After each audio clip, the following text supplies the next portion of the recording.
Hello everyone, welcome to ClayShareCon. So we have a really great tutorial prepared for you. We have Kara joining us from Amaco, and she's going to show her favorite Potter's Choice and Celadon Glaze layering combos, and I'm excited to see that. I have some of my favorites. I love Aqua Celadon with some Lustrous jade on the rim. You can never go wrong. It's a simple combo, great for texture. And then, although this is just the Potter's Choice combos, the Honey Flux with the Chun Plum and the Blue Teal, amazing. It matches me today. Such a great combo too. So I can't wait to see what Kara has for us, because I'm always looking for new combos to try, and I bet you are too. So let's go see what Kara has. Hey Kara, how are you? Hi, I'm doing well today. I'm so glad you're here with us and part of ClayShareCon. I'm excited to be here. This is really thrilling. I cannot wait to see what you're going to share with us. Well, I have a few things today. I'm going to do a demo of glazing one of my favorite combos, which is a layering of Celadons. Let me adjust that so you can see. And this is just two Celadons on top of each other with a resist pattern. And so some of the Celadons will create kind of an oil spot effect. So I layer the C49 Rainforest as a base. I can also use Storm. It does really well as a base. And then C10 Snow over it.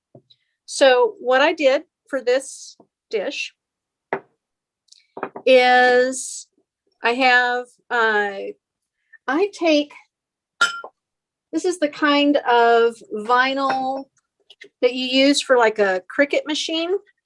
And so you can, if you have a Cricut or some kind of vinyl cutter, you can actually have this, you can cut it out on your machine.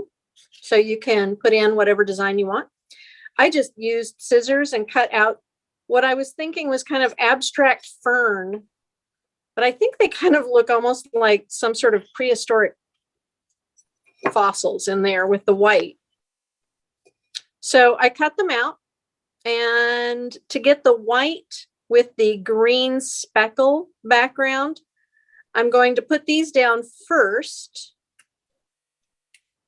So first I have to get them off of the material on the back. I'm going to share some more favorites as I go, but I wanted to get started with this so that you could see what I do to make this design. If I can separate the two layers. There we go. So I just stick it right on the plate.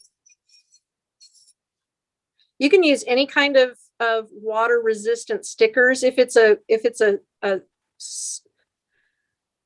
sticker that is like regular paper kind of sticker, when you glaze over it, it might kind of disintegrate into the glaze. So I don't recommend something like that. The vinyl stickers work really well for this.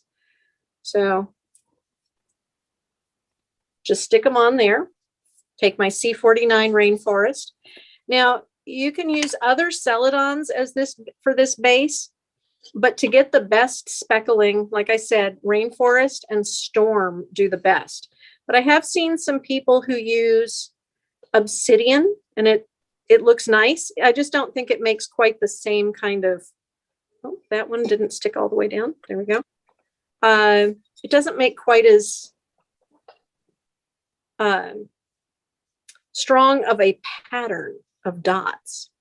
So when I apply the Celadons, you'll notice that I apply it rather thickly, but I kind of swirl it around, move the glaze around to get as smooth of a coat as possible. If you're using Celadons on a smooth surface, you can end up with kind of a blotchy appearance if you apply it too thinly or are not being very careful about how it's getting on there.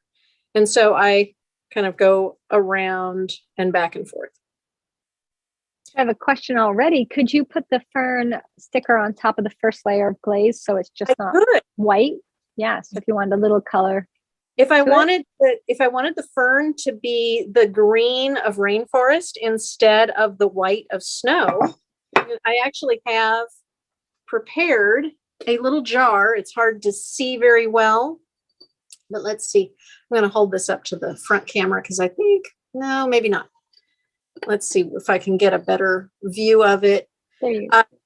But this was done with Storm, and it's hard to see because Storm is kind of dark. So it kind of covered up the underglaze.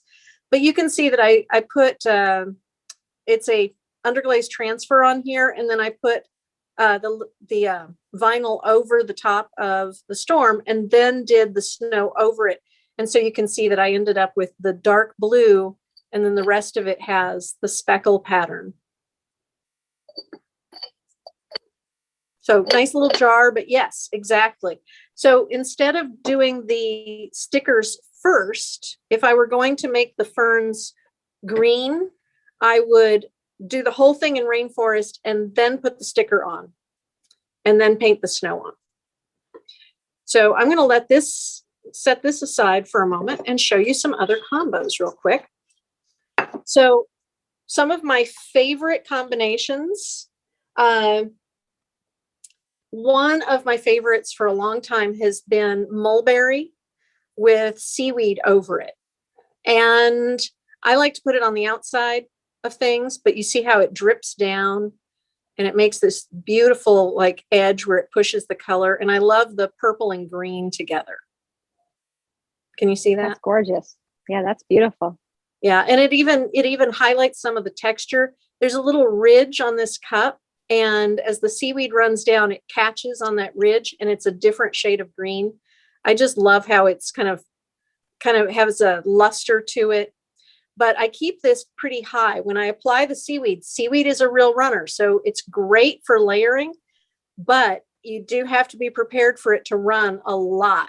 So this was 2 coats. I put 3 coats of the mulberry on the whole cup inside and out. And then I did 2 coats of seaweed just in a band right around the center. And it ran down at least an inch.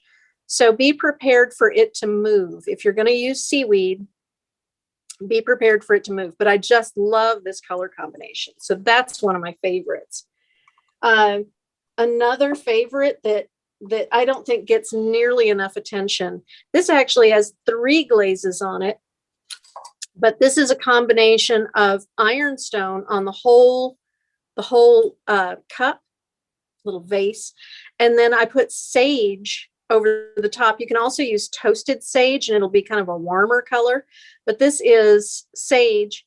And then I put a stripe of bluestone, PC22 bluestone, right underneath the sage, and it kind of dripped down into the ironstone.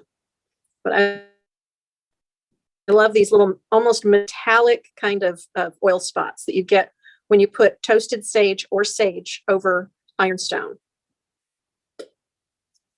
So now I'm going to go back. Wondering what to do with my ironstone. Now I know. Now you know. Use either sage or toasted sage. It's beautiful. Oh, do keep in mind, ironstone likes to be really thick. If you don't put at least 3 coats on, it will be brown. Like a almost black brown. So I've got 2 coats of the rainforest on there, and I'm going to set that aside and let that dry. And so I was talking about PC22 bluestone. And one of the things that I like, most everything that I show in on our forum and in my live feed videos is on our 11M Amix clay, but this is bluestone on 77M terracotta stoneware, and it's a very, very coarse dark red cone 5 sculpture body, and I love using it for sculpture. And this is bluestone on that red clay. And where it's thin, it's kind of black. And where it's thick, it's this beautiful patina blue-green. Could you lift it up a bit so we could get closer to the camera? I don't know if it'll focus on it because some folks. Nope, back down towards you. But right, just lift it straight. There you go. Just straight up like that. That's what I was thinking. Yeah. Right there. That's great. So we can really, see what's going on with the variation of color. Is a really beautiful glaze on white clay, but I just think it's gorgeous on red clay. It has that like patina of old bronze. Another favorite that gets a lot of attention when, so I do most of the layering cups that you see in PC, Amaco ads for PCs and PCs over Celadons and Chinos. And I remember the day many years ago when I pulled out my test cups for iron luster, PC33 iron luster, and oatmeal. This is iron yellow, which is a close cousin of oatmeal. And I love that you can take this glaze that is kind of a greeny golden float and put a creamy colored glaze, and you end up with blue and purple. Isn't that just spectacular?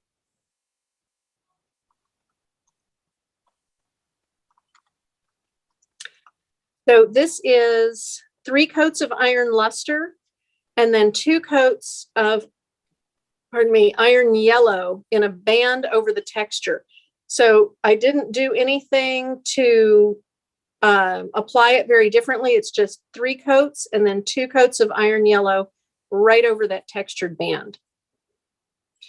And keep in mind, iron yellow is another fluid glaze, so I don't take it down very far. And it ran not onto the shelf, but it came very close. How many did you, I'm sorry if you said how many coats of each? Yep, I did 3 coats of the iron luster and then 2 coats of iron yellow just on that textured band.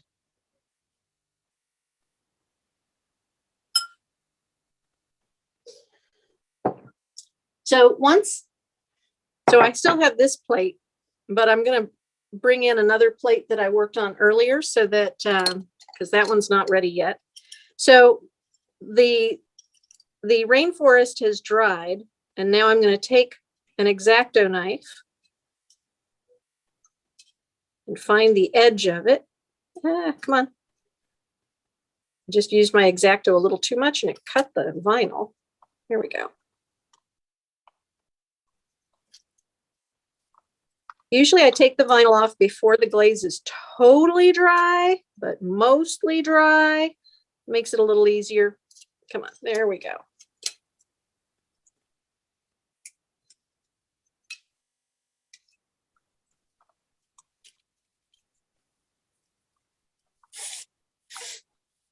So I take that vinyl off, and just to make sure that I don't have any stray bits of glaze sticking around, use a dry brush, and I bring my C10 Snow in.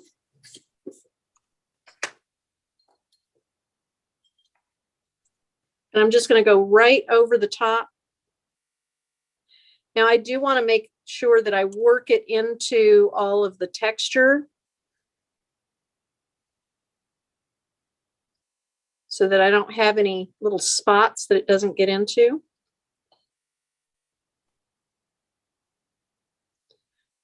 And like I was saying about using the Celadons, I want to kind of make a fluid coat. So I kind of go over it, apply it kind of on the thick side, and then just go over it to make it as smooth as possible. Don't let the brush get dry and drag, or you will have spotty areas. So then I'll let that move that one away, let that one dry. And I've got a couple more. My last favorite, well, not my last, but I have so many. This is a classic. This is the Northern Lights technique. So I have 3 coats of obsidian on here. I only did 2 coats on the outside. And then I have, let's see, indigo float, smoky merlot, and seaweed. So there's a bit of seaweed right there. If you're finding that you're not getting enough color, you can apply fewer coats of obsidian and more coats of the top glazes. But I just love this combination. It's very dramatic. I have none of it because everything I've ever made with that combo, I've sold like instantaneously. And I keep wanting to keep a piece for myself with it. And I mean, I've been doing that 4 or 5 years, that combo, and it just, I don't have any. And I keep thinking, I'll keep one. Nope. It zooms right out the door, doesn't it? It's such a beautiful combination. Yeah. And it's never going out of style. It's always beautiful. Yeah, it is. And, you know, it's funny. I do go to local craft fairs and art fairs and such, and I do see potters who are using our glazes. And this is one combo that I see it, and I know that they're doing, you know, I don't see a lot on the shelves because I know that they are selling them pretty quickly. My kids, of course, are always like, stop, don't talk to anybody. Hey, are you sure we don't have the same kids? Because yeah, do your kids grab you and try to drag you away from clay booths? That's what they'll be like. They'll just say under their breath, they'll be like, "Mom, just don't talk. Just look quickly and don't talk." And then I start talking, and then yeah. There's the eye roll. Yeah, yeah. And this is a combination that I really love. This is really the last one that I have to show today. And this combination, I have just always loved this combo. It is PC46, which is Lustrous Jade, over SH51. So that is one of our Chino glazes. It's hibiscus gloss. And you can see that it's this really rich kind of rosy pinkish red.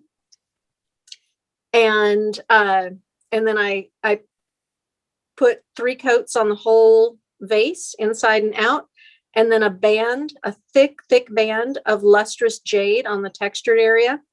And this texture was actually created, it was created with a texture slip, but I made a brush from broom bristles. Like I went and got a broom and cut off a bunch of bristles and made myself a brush because I wanted to have that really thick combed texture, but without the regular tooth marks of a comb.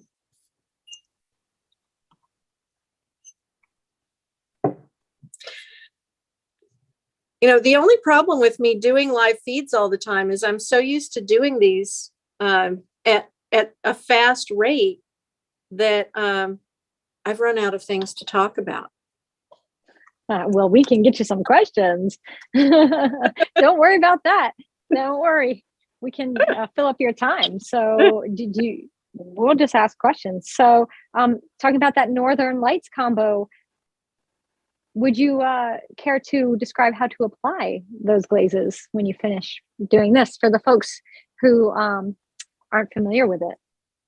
Yeah, so like I said, I start with 2 to 3 coats of obsidian inside and out, and I apply it just the same way as I'm applying the snow right now. Nice thick coats and kind of going back and forth so that I can get really a smooth surface. There we go.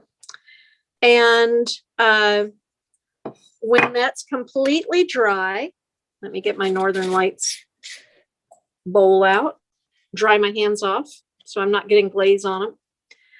And then I start with one color at a time, and it doesn't matter which one. And I just use like swoops of color. So I really load up the brush heavily and just do thick swoops of color and let them dry. And if the glaze is trying to run down the pot, I will tip it and dry it so that it runs up or runs to the sides instead of running off the sides or running down the foot. But thick swoops of color, and I'll even put like spirals and dots, but just usually I go over it twice, but I put it on really thick. You can also use an applicator to put it on. Like this is what I use for my underglaze. And you can use that if you want to do more focused application. But so I'm trying to find where my spiral was. It all kind of flows together. And as I was saying, seaweed is really a runner. You can see how it pushed down here. So it's hard to tell where. I think I had a spiral here and then a spiral there of the smoky Merlot. So this blue is the indigo float. You can use other blues. You can use like sapphire float or Arctic, but I think that for me, indigo float has the best blue that looks really like outer space.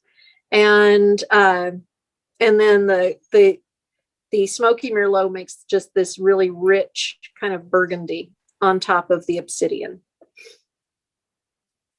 Yeah, it's a really great combo. And if you haven't tried it yet, you should give it a try. I think it's one that I think it's almost foolproof too, because I got it right first time.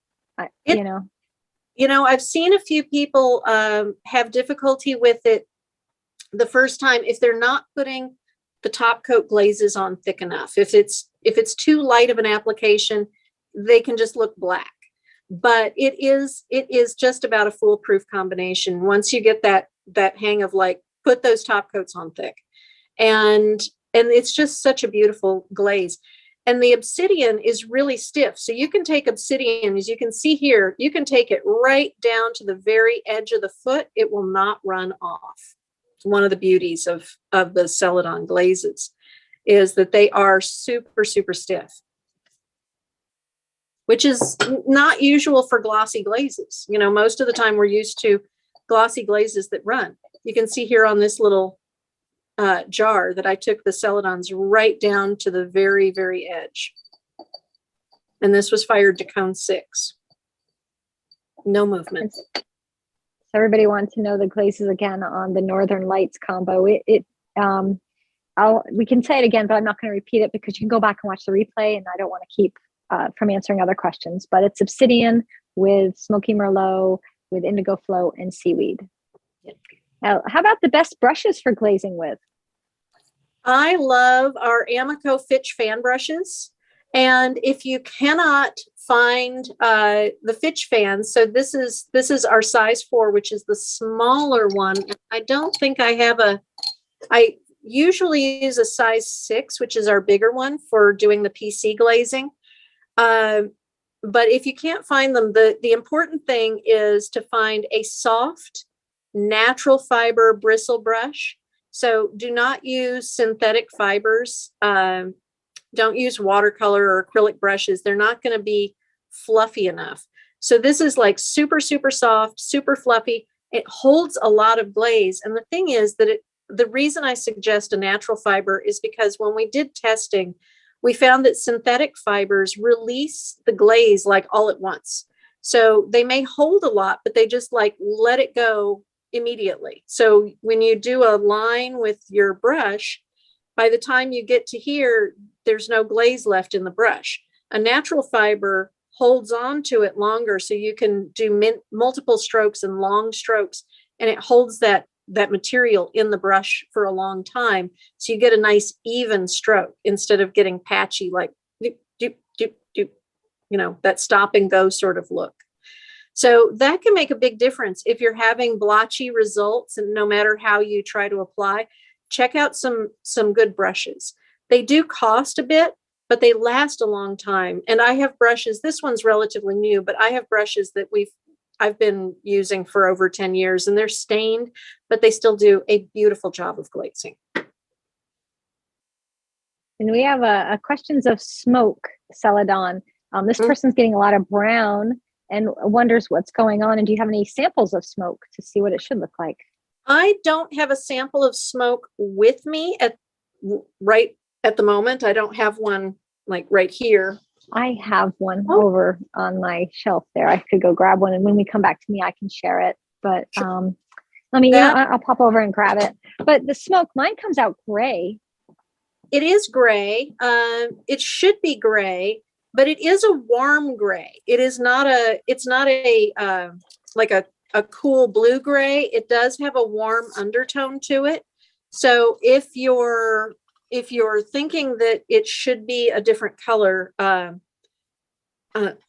it should not be brown though. And I'm not sure about. Send a photo to our support team. You can find the email on our website, amaco.com. go down to the bottom and find contact us, and there will be information on how to contact our tech support team. If you send them a photo, they can help you out and give you one-on-one assistance. And so that'd be for anybody with any problems with glazes to send a photo to customer service, right? And then they can get. Absolutely. Our support team is great. You know, I get a lot of compliments about knowledge and helpfulness about glazes, but honestly, I have a great team here at Amaco between our sales department, our tech support, and our lab. We have just such a knowledgeable group.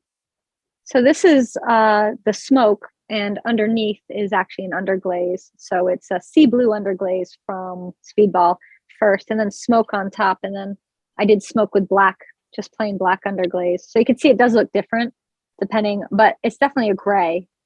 You can tell where the glaze is right here. It's definitely a gray. Cool.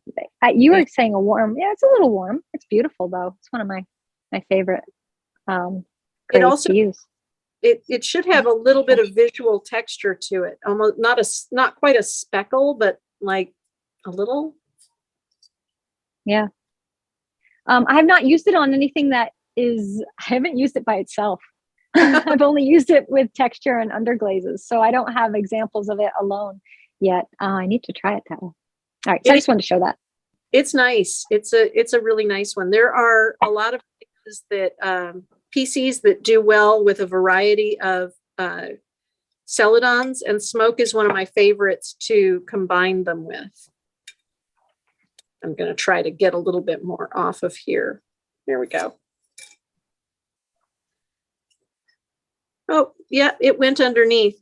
Now you see how I got a little bit where I didn't want it.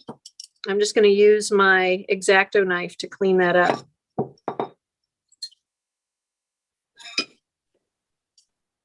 I have a question about oolites. Can you talk about them?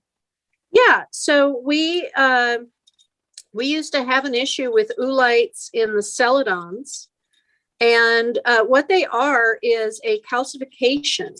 So the certain glaze formulations will develop these little calcifications where it's almost like a magnetic attraction with the materials, and they would form these little rocks, little pebbles, and usually they were perfectly round, but occasionally there'll be other shapes, and they do not melt in the firing.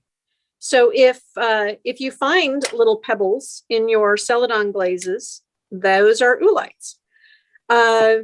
And what I would do is use an X-Acto knife. So I would brush on a glaze, and if I saw little pebbles in it, I would use an X-Acto knife to just pick them out and then put another coat of glaze on. I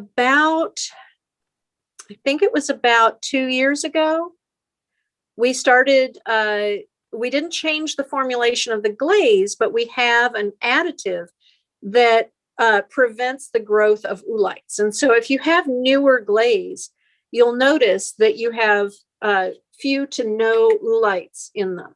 And we have begun adding that to other glaze lines that had oolites in the low fire glazes. There were occasionally low fire glazes that would develop oolites too. So if you have an older car, you may find oolites. Occasionally we would have people who would sieve other glazes like deep fire brick, and because they were like, there's things in my deep fire brick. Well, that's actually supposed to be there. Those are speckles. So you want to keep those? You want to keep those. Well, I mean, you can take them out if you like, but I mean, we do put them in intentionally. And then you'll have no speckles. So we have a few people asking, is there any way where they could get like the posters behind you or any printed material showing Amaco glaze samples? All printed material is available through your local distributor. So we do not ship out printed materials, but if you ask your local Amaco distributor, they can request it with their shipment of glaze. So ask them to ask their sales manager to include it in their next shipment. And if you don't want to wait, you can go online to Amaco's website and you can print all of the information. You can print your own sheets out and fill a binder. That's what I have. I have a binder full of the layering combos, and you just print them out and you put them in there and you have it forever. I just pull my binder out and I can look up a glaze and see what combos go great with it. Absolutely. And they are all on our website. If you have any questions about that, you can message us. We don't have all layering sheets for all of the PC glazes, but we do have them for most of them. So you can look on our website, and if there's something that you don't see, you can check our layering database, which is under resources.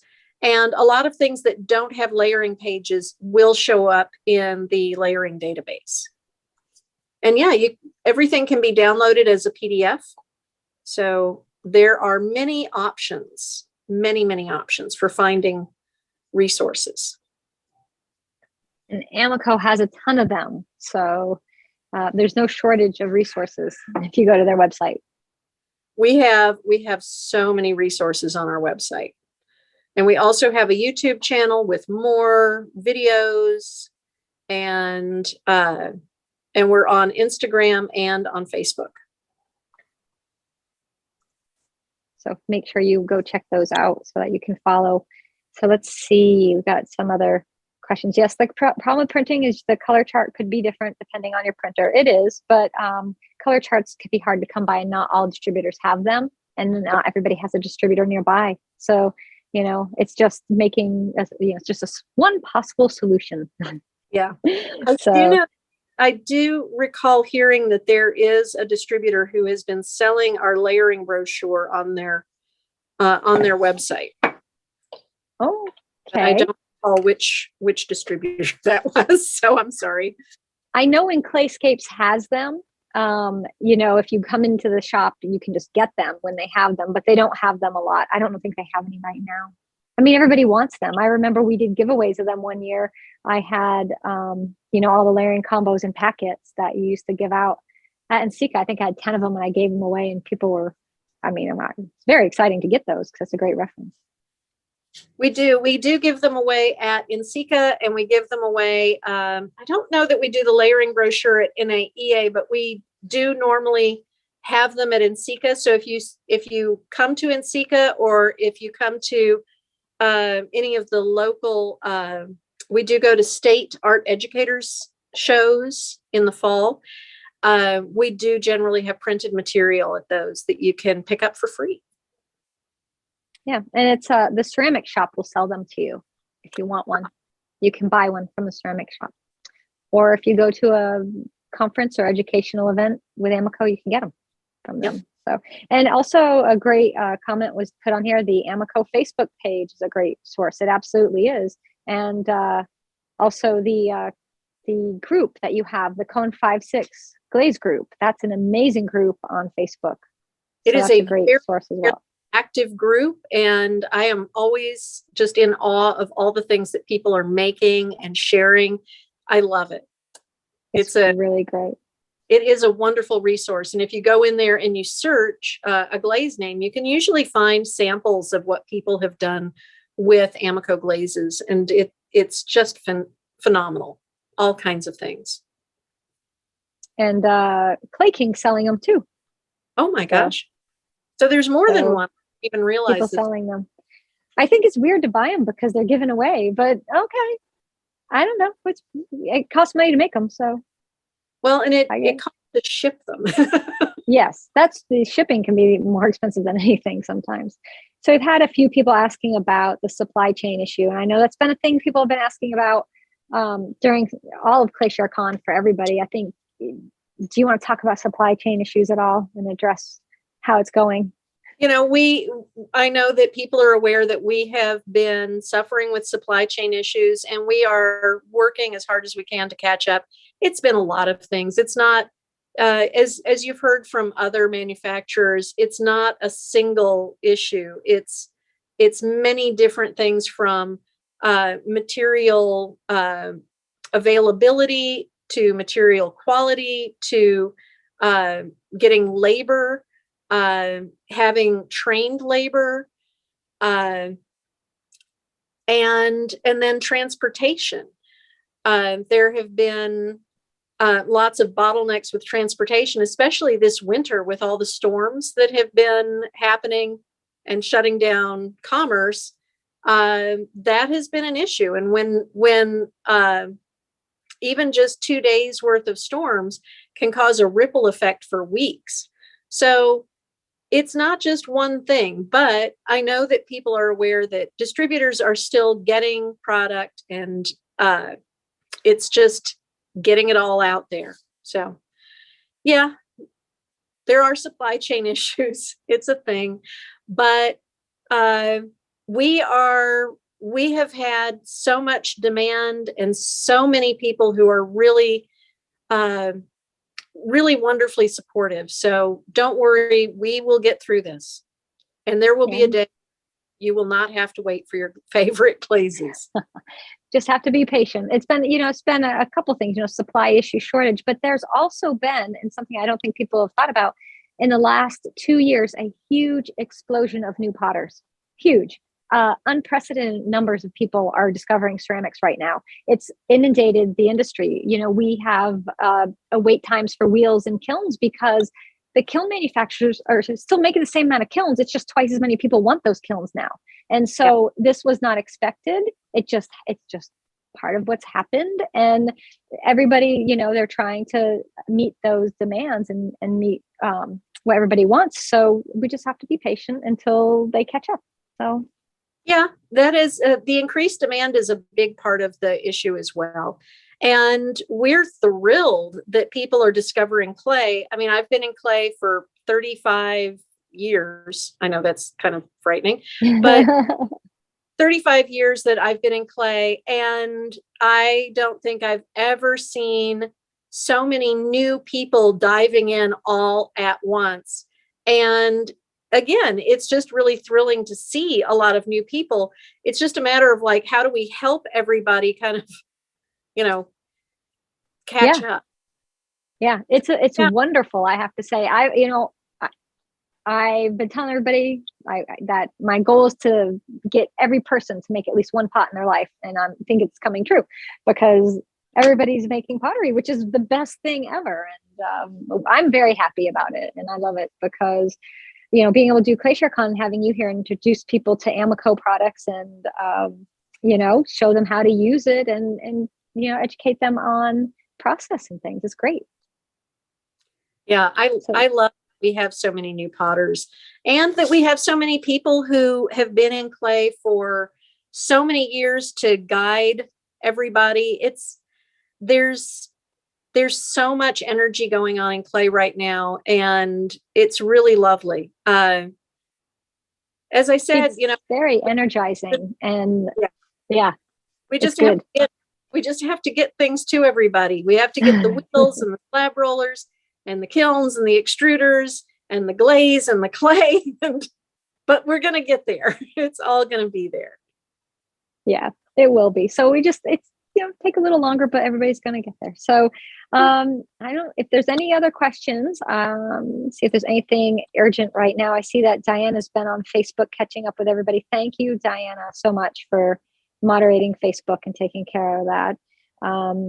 So I've been on YouTube. Everybody there is doing good. And then on ClayShare. So I think no burning questions. So thank you so much, Kara, for this really great session showing some of your favorite Amaco and Potter's Choice combos. It's been great. I've got some ideas. I made notes. I hope everybody made notes. Taking notes. Well, thank you so much for having me, Jessica. I really enjoyed it. Thanks. Thanks, Kara. Take care.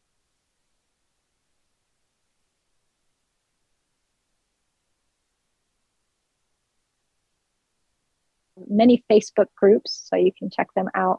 I was asked about that smoked Celadon, and I was like, oh, I don't ever use it on anything without texture. And then it was like, oh, flip it over there. So let's go to camera 4. Let's go to camera 4, and I'll show the back so you can see. It is, so. But I like it with underglaze, but it's a great glaze. So just a quick little. Anyhow, love having Amaco on here. Always do. They have so many great ideas for us all. And this video will be available as a replay shortly. So if you're just coming in at the end and you missed the beginning, don't worry. You can rewatch it. And I'm serious. If you are watching ClayShareCon, it's only day 3. We got 2 more days. It's not too late to get a notebook and pen. Write down notes. You're going to get so much inspiration from this week. There's going to be so many things you want to try. You can go back and watch the replays forever, of course, and take notes then. But it's nice to jot things down that really stick out in your mind while you're watching these. So now we're going to take a little break and then we'll be back. We're going to have Jeff from GR Pottery Forms joining us, and he's going to show you how to use GR Pottery Forms for measuring. Interesting. Come back and find out what that is all about. See you.